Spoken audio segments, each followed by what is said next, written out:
Hello बच्चों, I hope you are doing well. So now let's look into this question में हमसे बोला गया है कि if a double stranded DNA, अगर डबल स्ट्रैंडेड डीएनए में 20% साइटोसिन है, अगर डबल स्ट्रैंडेड डीएनए में 20% साइटोसिन है तो हमें परसेंट ऑफ एडेनिन कैलकुलेट करना है इन दैट डीएनए। कैसे करें? देखो, इस क्वेश्चन को करने से पहले हमें एक रूल पता होना चाहिए that is given by sir Erwin Chargaff and उसको हम बोलते हैं Chargaff's rule. Basically he was an biochemist और उन्होंने न्यूक्लियोटाइड की कंपोजिशन इन अ डीएनए में एनालाइज किया with the help of a technique जो कि है पेपर क्रोमेटोग्राफी। और जो उन्होंने एनालाइज किए रिजल्ट्स, उसके बेसिस पे उन्होंने कुछ रूल्स दे दिए जिनको कि हम चारगफ्स रूल के नाम से जानते हैं आज।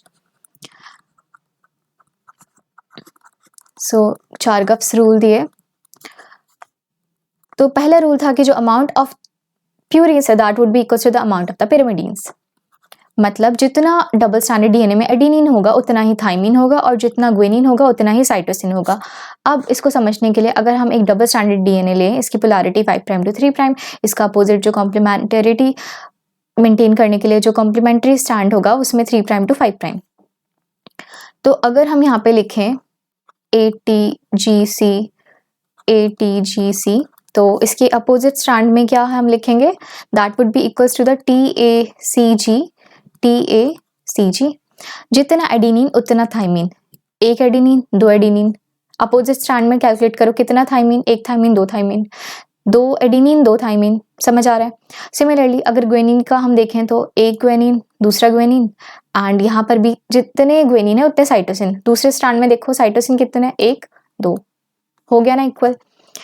अब जो इनका सेकेंड रूल था वो उन्होंने दिया कि जो प्यूरिन्स है, जो रेशियो है प्यूरिन्स का डिवाइडेड बाय द पायरामिडीन्स वो होगा इक्वल्स टू 1। वो किसके इक्वल होगा? 1 के इक्वल होगा। अब ऐसा उन्होंने क्या बोला, देखो that is equals to the A plus, purines क्या होता है A+G और pyrimidines thymine plus cytosine. Uracil क्यों नहीं लिखा? क्योंकि हम आरएनए की तो बात ही नहीं करें, आरएनए के लिए तो एप्लीकेबल ही नहीं है, ये तो सिर्फ डबल स्टैंडर्ड डीएनए के लिए एप्लीकेबल है। अगर सिंगल स्टैंडर्ड डीएनए होता तब भी एप्लीकेबल नहीं होता, ये सिर्फ और सिर्फ डबल स्टैंडर्ड डीएनए के लिए हम बात कर रहे हैं यहाँ पे। So that is equals to 1। अब ऐसा हम क्यों बोल रहे हैं? देखो जितना, अगर हम मान लीजिए अगर हम A को हम ले लेते हैं A, ठीक है, तो उतना ही थाइमिन होगा that would be equals to A। G को हमने ले लिया B और साइटोसिन को भी हमने ले लिया B, क्योंकि हमें पता है दोनों इक्वल होते हैं।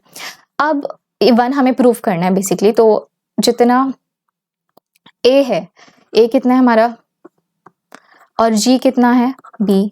सिमिलरली T कितना है A upon A plus B, तो कैंसिल आउट होके 1 आ गया। इसके बाद में जो थर्ड रूल था, इन्होंने बोला कि जो बेस रेशियो है, इन्होंने बोला कि जो A+T है, ऑलराइट, एंड G+C है दैट इज कांस्टेंट और ये होगा स्पीशीज स्पेसिफिक। मतलब ह्यूमंस के लिए अलग होगा, ह्यूमंस के लिए कांस्टेंट होगा, रैबिट्स के लिए कांस्टेंट होगा, हॉर्सेस के लिए कांस्टेंट होगा। सो that is basically the species specific, species specific. अब हम आते हैं अपने क्वेश्चन पे। क्वेश्चन में हमें गिवन है 20% साइटोसिन। हमें गिवन क्या है? हमें गिवन है 20% साइटोसिन, इतना गिवन है। मतलब हम क्या लिख सकते हैं? C is equals to 20%। लिख सकते हैं कि नहीं लिख सकते? अब हमें निकालना है एडेनिन, निकालना है percent of adenine in the DNA, ये हमें फाइंड आउट करना है। और ये है किसके लिए? डबल स्टैंडर्ड डीएनए के लिए। अब मैंने क्या बोला, जितना साइटोसिन होगा उतना क्या होगा? उतना हमारा ग्वेनिन भी होगा। सो जितना साइटोसिन है उतना हमारा ग्वेनिन भी हो गया 20%।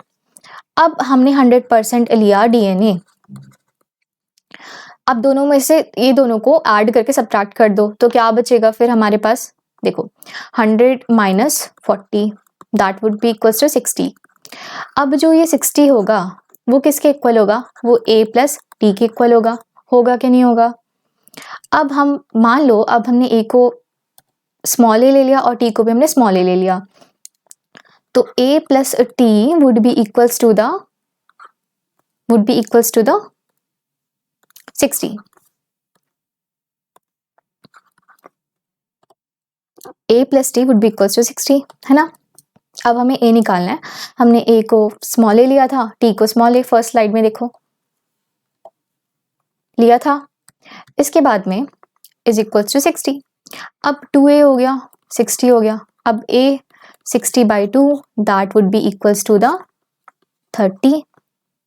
ऑलराइट, दैट मीन्स एडिनिन की परसेंट होगी डीएनए में 30% और थाइमिन की परसेंट भी होगी।